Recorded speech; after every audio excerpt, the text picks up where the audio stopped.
Hola, ¿cómo les va? Soy María Scherer. Hoy vamos a hablar, porque viene la sucesión, el último día de este año en la Suprema Corte de Justicia, y de eso vamos a hablar con Javier Martín. Él es investigador del Instituto de Investigaciones Jurídicas de la UNAM. Javier, qué gusto. No, hombre, el gusto es mío, María. Javier, a ver, como decía, la sucesión ya arrancó, ¿no? El 31 de diciembre es el último día del periodo de Arturo Saldívar como presidente de la Corte. ¿Cuántos quieren? ¿Quiénes quieren? ¿Quiénes pueden? Pues mira, yo creo que quieren muchos y la verdad es que yo ¿Pueden creo que pocos? pueden unos 6 o 7, ¿no? O sea, la verdad es que sí va a ser Vamos, son una muchos. contienda, creo que muy nutrida. Prácticamente yo te diría, creo que los únicos que están descartados de alguna manera son o quienes ya fueron presidentes de la Corte, Arturo Saldívar, por supuesto, más allá de que en algún momento parecía que se quedaba más tiempo, y también el ministro Aguilar, que fue el presidente anteriormente. Y luego tenemos otros 2 casos de ministros que ya no alcanzan a terminar el periodo y estarían fuera. Fuera de esos, yo te diría, creo que es posible que todos eventualmente levanten la mano, aunque la única que ha dicho públicamente que quiere ser presidenta de la Corte es la ministra Piña, ¿no? Pero fuera de eso, sí creo que hay muchísima incertidumbre, María. Ahora, hay unos que no pueden, o sea, quieren muchos, pero no todos tienen las mismas posibilidades, ¿no? Ni las mismas ganas, te Sí, sí, diría, sí, sí. ni las mismas posibilidades. ¿Quiénes tienen muchas posibilidades? Mira, yo creo que hay una candidatura que se ha manejado, ¿no? Por lo menos, no públicamente, pero sí, digamos, entre los conocedores de la Corte.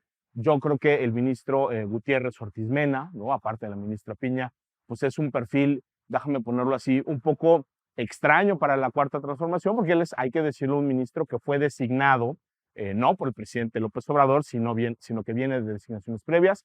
Él fue un muy alto funcionario en el Poder Ejecutivo, incluso fue jefe del SAT, como también eventualmente lo fue la ministra Díaz Farhat. Yo creo que él es un contendiente, ¿no? Que Y seguramente. no lo ve mal la 4T. Pues yo te diría, creo que él ha tenido algunas votaciones donde de una manera un tanto sorpresiva ha votado, ¿no? De ciertas maneras que se leen relativamente favorables a la Cuarta Transformación. Te diría, por ejemplo, en el caso de la Ley de Industria Eléctrica, todos recordaremos ese gran debate, ¿no? Sobre cómo se contaron los votos, ¿no? Básicamente en una acción de inconstitucionalidad que lo que demandaba era para echar abajo esa ley que aprobó el gobierno de López Obrador, se necesitaban 8 votos, ¿no? Al final hubo 2 votaciones de 7, ¿no? Faltó prácticamente un voto. Y el ministro Ortiz Mena y también el ministro González Alcántara Carrancá votaron diferenciadamente, es decir, uno dijo, hombre, esto es inconstitucional porque va en contra del medio ambiente, otro dijo esto es inconstitucional porque va en contra de la libre competencia, y eso fue, de alguna manera, lo que permitió que esa ley, ¿no? Perviviera, además de la forma en la cual se contó. Y el presidente de la República, María, creo que eso es algo muy relevante, salió la mañanera siguiente a reconocer un poco a Gutiérrez Ortiz Mena. No creo que esa fue una señal también muy clara de que, pues, quizá es posible que desde el Poder Ejecutivo y la Cuarta Transformación se vea esa candidatura, pues no necesariamente como aliada de la Cuarta Transformación, pero sí por lo menos en una posición intermedia, ¿no? Pero no enfrenta. ¿Quién sería el candidato más, digamos, más enfrentado a la 4T que tiene más posibilidades? Pues mira, yo te diría, creo que es difícil pensar en un perfil abiertamente contrario al gobierno. Y qué bueno, es decir, el papel de la Suprema Corte de Justicia tampoco se trata pelearse con el presidente, ¿no? Como si fuera esto, déjame ponerlo así, un órgano legislativo, como si la Corte fuera un partido de oposición. Pero yo sí te diría, creo que si vemos en esos asuntos muy importantes para la En administración, términos de votos, ¿no? claro, ¿no? O sea, consulta popular, revocación de mandato, por supuesto, ley de industria eléctrica y otros asuntos, digamos, que le importaban mucho al gobierno de López Obrador. Yo creo que hay 2 perfiles que consistentemente han sostenido posiciones, digamos, que denotan mucha independencia, ¿no? Y creo que ese sería el caso de la ministra Piña y del ministro Lainez, y quizá también en una posición, déjame ponerlo así, un poco intermedia, González Alcántara Carrancá, ¿no? Que es un ministro que sí fue, digamos, propuesto por López Obrador, de hecho fue su primera propuesta, pero él también en algunos asuntos ha tenido, digamos, votaciones diferenciadas, quizá no de manera tan clara como el caso de Piña y como el caso de Lainez, pero yo diría ahí creo que hay un perfil intermedio, ¿no? Que también podría aspirar. Ok. Déjame volver a Saldívar, ¿no? Que termina. ¿Cuál es tu balance sobre el desempeño de Saldívar? Pues mira, yo creo que lo que le pasó a Arturo Saldívar es que hay un contraste muy notable entre el Arturo Saldívar ministro de la Corte y el Arturo Saldívar presidente, ¿no? Ujú, Para bien y para mal, Arturo Saldívar se había construido una reputación, ¿no?, de muchísima independencia, incluso respecto de quien lo había propuesto para la Corte, que fue Felipe Calderón. ujú. Todos recordamos el caso de la guardería ABC, todos recordamos sus votos en casos emblemáticos como el caso Cassés, y todos lo recordamos en esa etapa como ministro, pues como un ministro que se tomaba muy en serio la Constitución, la defensa de los derechos humanos, y sobre todo ese papel de la Corte de irle poniendo límites al Poder Ejecutivo y al Poder Legislativo. Creo que por cómo llegó Saldívar a la presidencia de la Corte, que fue básicamente pues buscando cercanía con la Cuarta Transformación, lo que hemos visto es un presidente que contrasta muchísimo con el ministro que anteriormente fue Saldívar. Ujú. Hay cosas desde lo simbólico, ¿no? Todos recordaremos, ¿no?, que esa reforma que se redactó en la oficina de Arturo Saldívar y que se terminó aprobando, pues fue presentada nada más y nada menos que por el presidente de la República, y ahí hubo un evento donde incluso fue a la mañanera que el presidente le firmara. Es decir, ahí hay una serie, déjame ponerlo así, de cosas que en lo simbólico de alguna manera nos muestran que mucha separación no hubo. Y después pues están todas estas decisiones polémicas donde Saldívar, creo que con argumentos muy cuestionables, termina pues votando a favor de los intereses de el gobierno. Y luego también lo que hemos visto pues es un presidente de la Corte que hoy, déjame ponerlo así, María, parece que ya no se está comportando ni como ministro ni como presidente de la Corte, sino como una persona que está buscando quizá ya el futuro de su carrera política, ¿no? Justo iba a comentarte, ¿no? Si es conveniente o inconveniente este perfil quizá demasiado público que le está dando Saldívar y no público en términos Sí, de sí, sí, sí, sí. transparencia, ¿no? Me refiero a protagónico. Pues mira, yo te diría, a ver, creo que no está mal que la Corte sea visible en el debate público, ¿no? O sea, es decir, durante muchos años, creo que nos quejábamos y nos quejamos con algo de razón, de que la Corte un poco no quería abrirse y precisamente como tú decías, no era ni siquiera transparente. Eso ha ido cambiando venturosamente con el paso del tiempo. Ahora, Saldívar no solo ha sido, María, creo que un ministro muy presente en el debate público, sino ha sido un presidente que ha personalizado muchísimo la comunicación de la Corte. O sea, es decir, una cosa es que la Corte tenga una política de comunicación social, que la Corte salga a decir cosas más allá de sus sentencias, que por supuesto son lo más importante, y otra muy diferente es que sí veamos una estrategia pues enfocado de alguna manera a realzar, ensalzar y difundir la figura del ministro presidente. Hay casos que yo te diría son absolutamente reveladores de cómo se está llevando la comunicación social, ¿no? Todos El TikTok recordaremos, de Saldívar. pues a ver, el TikTok, ¿no? Que bueno, si él quiere estar en TikTok de título personal, pues qué bueno, como cualquier persona que está en esa red social, yo creo que pues es muy respetable, si les gusta y está bien.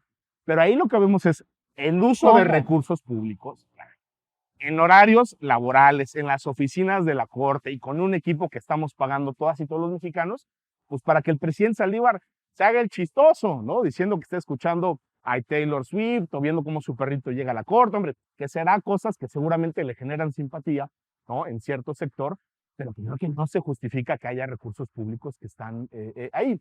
De la misma manera, María, yo te diría, ha habido eventos públicos, ¿no?, donde uno se pregunta por qué el presidente de la Corte tiene que estar ahí.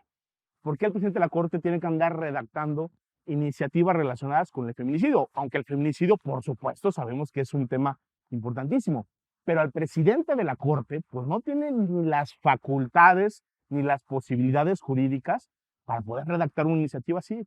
¿O qué tiene que hacer? Digamos, sacándose fotografías con Claudia Sheinbaum en los penales, ¿no? Cuando quien tendría que estar viendo eso pues es el Instituto, la Defensoría, que tendría que tener incluso autonomía respecto de la Corte y el resto del Poder Judicial, porque a final de cuentas ahí tenemos una parte y tenemos también al Entonces, juez, ¿no? ¿tú crees que esto tiene más bien que ver, no con sus funciones y su desempeño en la Corte, sino con la proyección de un futuro político que todavía no está claro, ¿no?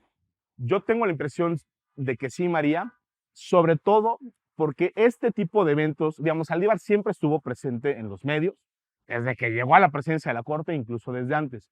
Pero este cambio en el tipo de cosas que se publicitan, es decir, este ir más allá de lo estrictamente relacionado con la En el Corte, tono, ¿no? En la forma. es después de que se echa abajo esa inconstitucional ampliación del mandato. Que no olvidemos que en ese proceso de discusión de la reforma judicial, de repente en el Senado, aparentemente sin que nadie lo pidiera, pues de repente los senadores dijeron, aunque la Constitución dice que los presidentes de la Corte duran 4 años, pues que Arturo Saldívar se quede 6 para que implemente la reforma. Y todos recordaremos, María, que ahí pasaron muchos meses donde el presidente de la Corte fue deliberadamente ambiguo y fue hasta el final cuando salió a decir, yo no quería, no me quedo, e incluso votó por su inconstitucionalidad. Después de ese momento es cuando empezamos a ver a un Arturo Saldívar ya no solo hablando de los temas de la Corte, que sigue hablando de temas de la Corte, sino yendo mucho más allá de las funciones que tiene como presidente de la Corte y el Consejo. Entonces, creo que es difícil no leer eso, pues como intentos de ir construyendo una, déjame ponerlo así, imagen que vaya más allá de lo judicial para pues construir posiblemente alguna carrera política en algún otro ámbito. Le queda diciembre como presidente de la Corte, pero le queda un año más como ministro. Le queda incluso un poco más. Él, de hecho, se va hasta finales de 2024.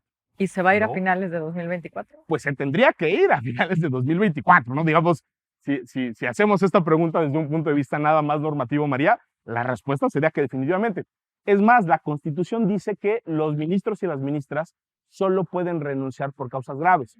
Tú te recordarás que ese fue precisamente el debate en el caso de Medina Mora, que el señor presentó su renuncia, ¿no? Además, pues en un oficio que no tenía ni fecha y no daba ninguna razón para renunciar. Eso generó polémica, ¿por qué, María?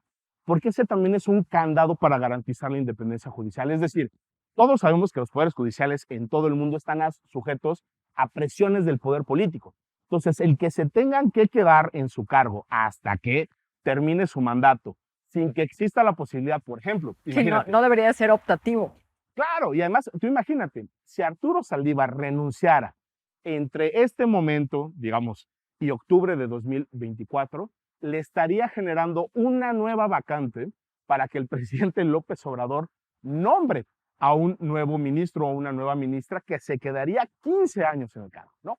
Entonces sería una designación que no le correspondería, digamos, en el curso normal de las cosas y que por una decisión política le podría terminar dando al presidente López Obrador todavía más influencia de la que ya ha tenido la designación de la Corte.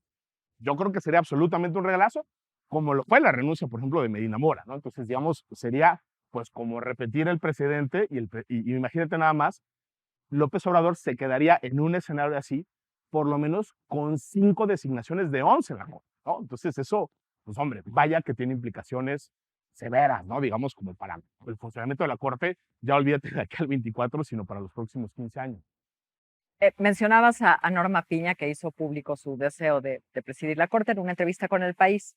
Ella dice que quiere ser la primera mujer presidenta de la Suprema Corte, ¿no? Que en efecto hay una Corte ya integrada por muchas más mujeres. ¿Qué tan probable es? Porque no es la única, ¿no? Ella ha dicho que quiere, pero por lo menos hay otras 2.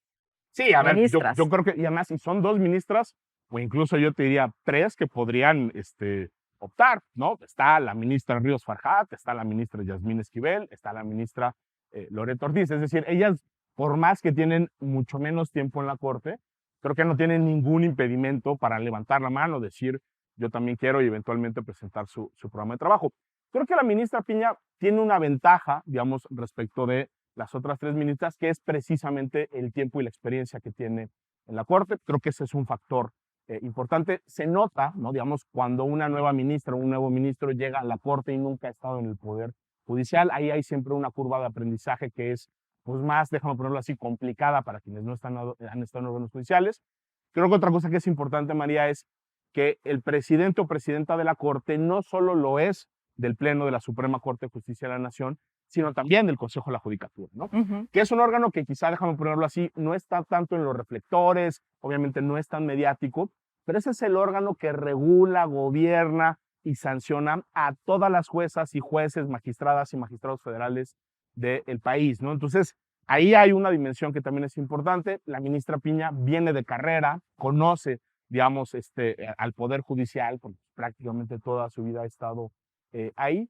Y creo que en una lógica de las votaciones puede ayudar, uno, el que sea mujer, y hay una deuda histórica, digamos, en términos de paridad en la Corte, y creo que también pues, es una ministra que quizá podría tener, digamos, puentes tanto con los integrantes que vienen del Poder Judicial como con quienes no necesariamente. Pero de nuevo, estamos en una contienda donde hay tantas aspiraciones, María, que yo creo que ahí sí hay que decirlo. Todo podría pasar, digamos, los primeros días de enero. Se va a poner buenísimo, Javier, como la del Estado de México. Pues no sé, así como la del Estado de México, pero no olvidemos que hace algunos años, María, tuvimos decenas de rondas de votaciones, es decir, cuando fue electo el ministro Aguilar, ahí teníamos una conformación con 10 integrantes porque había una vacante y fueron más de, digamos, 10 rondas de votación donde la cosa quedó 5. Creo que habrá que esperar, sobre todo, María, a que haya reglas claras, es decir, yo creo que de repente ahí a la Corte, por más que las cámaras de televisión ya están en las sesiones y demás, la verdad es que no necesariamente es muy transparente con sus procedimientos internos. Ojalá se diga con claridad cuál va a ser el procedimiento. Ojalá se den a conocer también los proyectos de trabajo. Eso decía Roma Piña, ¿no? Que todos expongamos públicamente nuestros proyectos.